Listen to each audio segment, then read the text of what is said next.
हेर हेर तिमी के सगरमाथा घुम्छौ, म हेर यहाँ पहाडमा घुम्छु अफ रोडिङ। हेर यहाँ अझ गाडीमा, अझ हेर यहाँ डोजर पनि हेर्नु पाउँछ।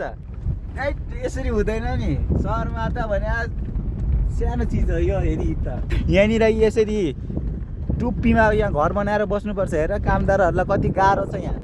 ल दाजु हेर्नु न, ऊ पर ऊ गाडी एउटा झरेर छ, ऊ पर ऊ पर त्यो त ठुलै बसै होला यार, होइन जिप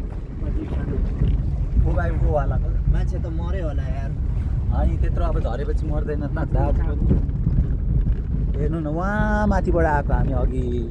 अम्बो बाटो बाटो बाटो हेर्नु त, बाटो हेर्नु न कस्तो छ बाटो, राम्रो राम्रो। अफ रोडिङ भनेको यो हो के, तारेबिर जानु खोजेको यहीँ तारेबिर भइसक्यो। अफ रोडिङ भनेको यतिको हुनुपर्छ होइन। हेर्नुहोस् आम्बो बाटो बाटो हेर्नु न, अब बाटो हेर्नु न, बाटो गाइजहरू बाटो सेट यार। ऊ पर ऊ गाडी झरेको छ एउटा उहाँ पर। हामी चाहिँ एकदम सही सलामत जाँदैछु। एउटा झन् हेर्नु न उहाँ पर माथि हेर्नु न घर, कहाँ डाँडामा क्या घर ऊ। यहाँ त कस्तो डर लाग्दो रहेछ यार। अनि यहाँबाट अनि माथिबाट झऱ्यो भने के हुन्छ त नि हेर्नु मात्रै छ ल। अब हामी जे भए पनि अब एकचोटि हिँडिसकेपछि त अब आधी बाटोबाट फर्किनु भएन।